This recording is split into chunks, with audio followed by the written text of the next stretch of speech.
চালাচ্ছে। বন্ধুরা আমার, এই সরকার বুঝছে না যে আসলে জয়ী হলেই তাকে জয়ী বলা যায় না, জয়ী হলেই মানুষকে মানুষ শ্রদ্ধা সম্মান করে না।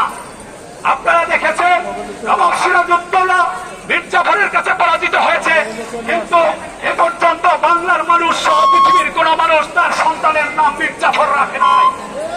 সকল মানুষ এই মীর জাফর নামটাকে প্রত্যাখ্যান করেছে, কারণ তিনি জয়ী হয়েছিল, নবাব সিরাজউদ্দৌলা পরাজিত হয়েছিল।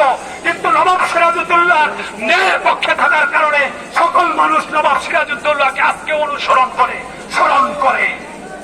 আপনারা দেখেছেন, আপনারা জানেন কারবালার যুদ্ধে হোসেন রাদিয়াল্লাহু তাআলা আনহুকে পরাজিত করা হয়েছে।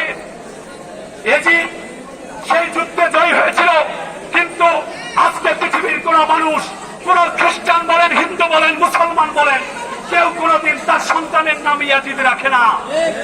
কারণ ইয়াজিদ জয়ী হলেও তিনি অন্যায় করেছিল, অপরাধ করেছিল, মানুষকে তিনি অন্যায়ের পথে পরিচালিত করেছিল। আজকে আমি বলতে চাই, যেমন বাংলার মানুষও, আপনি যদি অন্যায় করেন, আপনি যে নির্বাচনকে করার চেষ্টা করছেন অন্যায় ভাবে, বাংলার মানুষকে প্রত্যাখ্যান করে বাংলার মানুষের অধিকারকে হরণ করছেন, বাংলার মানুষের চিন্তা চেতনাকে ধ্বংস করে, তাদের চাওয়া পাওয়াকে মূল্যায়ন না করে আপনি আজকে একতরফা নির্বাচন করছেন। আপনাকেও বাংলার মানুষ মনে রাখবে না, আপনাকেও বাংলার মানুষ সাজ্জাদের মতো, সাদ্দামের মতো এবং যত স্বৈরাচার আছে হিটলারের মতো বাংলাদেশের মানুষ আপনাকে একদিন প্রত্যাখ্যান করবে। কারণ আপনি বাংলাদেশের মানুষের অন্তরের খবর, বাংলাদেশের মানুষের চাওয়া পাওয়াকে প্রাধান্য না দিয়ে নিজেকে স্বৈরাচার রূপে আজকে বাংলাদেশের মানুষের সম্মুখীন করেছেন।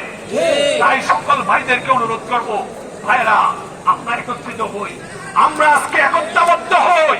সকল আইনজীবী ভাইরা, আদালতের অবস্থা সবাই আমরা জানি, আজকে আদালতকে দলীয়করণ করা হয়েছে। তাই সকল আইনজীবী ভাইদেরকে একত্রিত হয়ে এই সরকারের বিরুদ্ধে, এই জালিম সরকারের বিরুদ্ধে আমাদেরকে একত্রিত হয়ে সংগ্রাম আন্দোলনে নিবন্ধিত হতে হবে।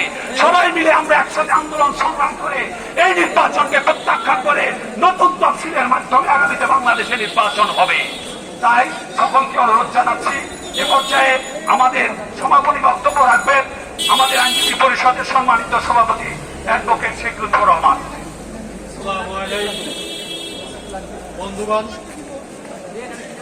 আমাদের সাহায্য আমরা চেষ্টা করেছি, আল্লাহকে সাহায্য চাই। আল্লাহর সাহায্য বড় বোঝা, আল্লাহর সাহায্য ফিরে না আসলে কিছু সম্ভব নাই। কাজে আমরা আমাদের বন্ধুত্ব ভ্রমণ ব্যস্ত করি এবং আমরা আল্লাহর কাছে সাহায্য চাই। আল্লাহ, তুমি দেশের মঙ্গল করো, গভর্নমেন্টের আশা পূরণ করো।